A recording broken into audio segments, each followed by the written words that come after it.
नमस्कार दोस्तों, क्या आप जानते हैं कि 2017 से 2023 के बीच केवल ब्रिटिश एक्ट्स एंड पॉलिसी से यूपीएससी प्रीलिम्स में 12 सवाल पूछे गए हैं। यानी अगर ये टॉपिक सही से तैयार हो जाए तो आपके कम से कम 4 मार्क्स लगभग पक्के हो सकते हैं। और यूपीएससी में एक एक मार्क की कीमत आप जानते ही हैं। पिछले वीडियो में हमने कंपनी रूल के अंडर महत्वपूर्ण एक्ट्स को समझा था। अगर आपने वो वीडियो मिस कर दिया है तो उसका लिंक डिस्क्रिप्शन में दिया गया है, आप उसे जरूर देखें। आज के इस वीडियो में हम क्राउन रूल 1858 से 1947 के दौरान बनाए गए महत्वपूर्ण एक्ट्स और उनके की प्रोविजंस को समझेंगे, जिन्होंने भारतीय संविधान की नींव रखी। तो वीडियो को अंत तक जरूर देखें और एंड में दिए गए प्रीवियस ईयर क्वेश्चंस को सॉल्व करने की कोशिश करें। चलिए शुरू करते हैं। रिवोल्ट ऑफ 1857, जिसे फर्स्ट वॉर ऑफ इंडिपेंडेंस या सिपॉय म्यूटिनी भी कहा जाता है, भारतीय इतिहास का एक निर्णायक मोड़ था। इसी रिवोल्ट के बाद ब्रिटिश संसद ने एक महत्वपूर्ण कानून पारित किया, जिसे गवर्नमेंट ऑफ इंडिया एक्ट 1858 कहा जाता है। इस अधिनियम को act for the good government of India के नाम से भी जाना जाता है। इस एक्ट के माध्यम से ईस्ट इंडिया कंपनी के शासन को समाप्त कर दिया गया और भारत के शासन क्षेत्र तथा रेवेन्यू से संबंधित सभी अधिकार ब्रिटिश क्राउन को ट्रांसफर कर दिए गए। इस प्रकार 1858 से भारत में क्राउन रूल की शुरुआत हुई।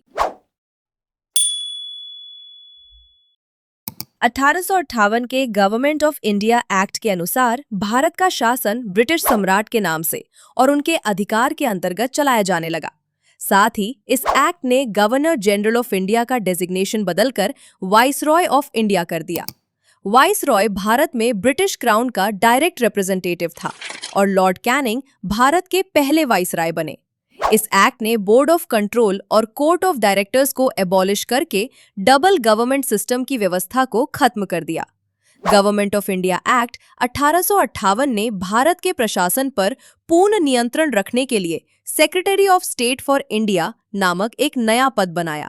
Secretary of state for India British cabinet के एक सदस्य थे और वे मुख्य रूप से ब्रिटिश संसद के प्रति ही रिस्पॉन्सिबल थे।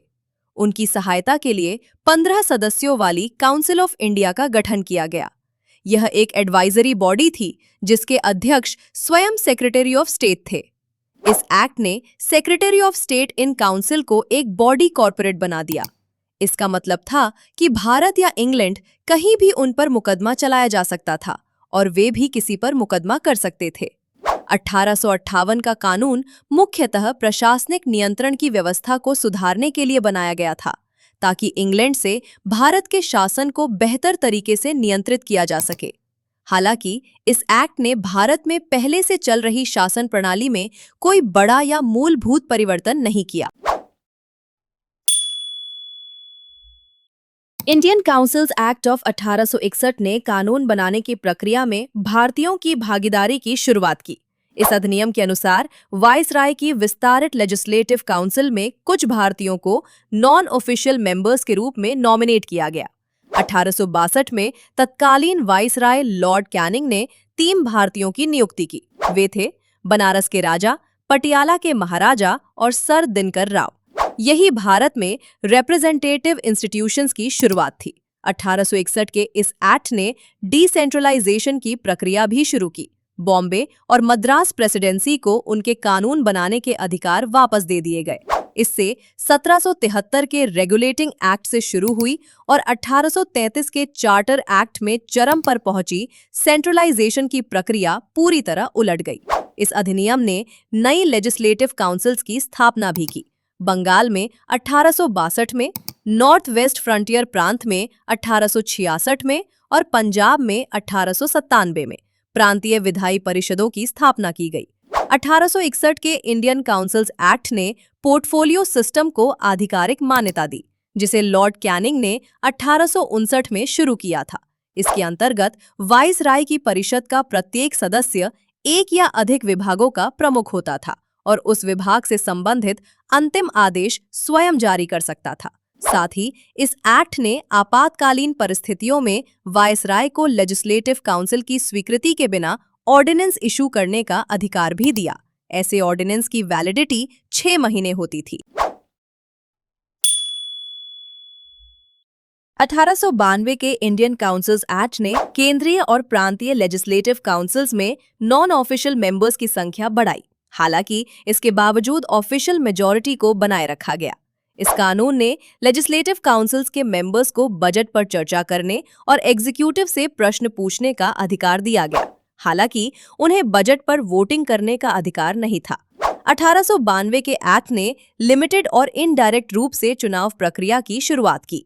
सेंट्रल लेजिस्लेटिव काउंसिल के लिए वायसराय प्रांतीय परिषदों और बंगाल चैम्बर ऑफ कॉमर्स की सिफारिश पर सदस्य नियुक्त करते थे। वहीं प्रोविंशियल लेजिस्लेटिव काउंसिल्स के लिए governors, district boards, municipalities, universities, trade associations, zamindars और चैम्बर्स की सिफारिश पर सदस्यों की नियुक्ति करते थे। महत्वपूर्ण बात यह है कि इस एक्ट में इलेक्शन शब्द का प्रयोग नहीं किया गया था। इसके बजाय इसे nomination made on the recommendation of certain bodies कहा गया। 1909 का Indian councils act morally Minto reforms के नाम से भी जाना जाता है।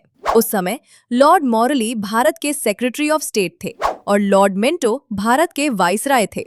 इस एक्ट ने केंद्रीय और प्रांतीय दोनों स्तरों पर लेजिस्लेटिव काउंसिल्स के आकार में महत्वपूर्ण वृद्धि की। सेंट्रल लेजिस्लेटिव काउंसिल की सदस्य संख्या 16 से बढ़ाकर 60 कर दी गई, जबकि प्रोविंशियल लेजिस्लेटिव काउंसिल्स की सदस्य संख्या सभी प्रांतों में समान नहीं थी। इंडियन काउंसिल्स एक्ट ऑफ 1909 ने सेंट्रल लेजिस्लेटिव काउंसिल में ऑफिशियल मेजॉरिटी बनाए रखा, लेकिन प्रोविंशियल लेजिस्लेटिव काउंसिल्स में नॉन ऑफिशियल मेजॉरिटी का स्वीकार किया गया। इस एक्ट के अंडर विधायी परिषदों के सदस्यों को सप्लीमेंट्री क्वेश्चंस पूछने का अधिकार और बजट पर रेजोल्यूशन पेश करने का अधिकार दिया गया। इस अधिनियम ने पहली बार भारतीयों को एग्जीक्यूटिव काउंसिल में शामिल किया। सत्येंद्र प्रसाद सिन्हा वाइसरॉय की कार्यकारी परिषद में शामिल होने वाले पहले भारतीय बने। उन्हें लॉ मेंबर के रूप में अपॉइंट किया गया। 1909 के इंडियन काउंसिल्स एक्ट ने मुसलमानों के लिए सेपरेट इलेक्टोरेट की व्यवस्था शुरू की। इसके अंतर्गत मुस्लिम प्रतिनिधि केवल मुस्लिम मतदाताओं द्वारा ही चुने जाते थे। इस प्रकार इस एक्ट ने सांप्रदायिकता को कानूनी मान्यता प्रदान की। इसी कारण लॉर्ड मिंटो को फादर ऑफ कम्युनल इलेक्टोरेट कहा जाता है। साथ ही इस अधिनियम ने presidency corporation, chambers of commerce, universities और जमींदारों के लिए भी सेपरेट रिप्रेजेंटेशन की व्यवस्था की। तो दोस्तों, इस वीडियो में हमने 1858 से 1909 तक के क्राउन रूल के महत्वपूर्ण एक्ट्स को समझा। अगले वीडियो में हम 1919 और 1935 के गवर्नमेंट ऑफ इंडिया एक्ट्स, 1947 के Indian independence act, interim government और स्वतंत्र भारत के पहले कैबिनेट को विस्तार से समझेंगे। लेकिन उससे पहले आगे दिए गए प्रश्नों को जरूर सॉल्व कीजिए और उनके आंसर्स हमें कमेंट बॉक्स में बताइए।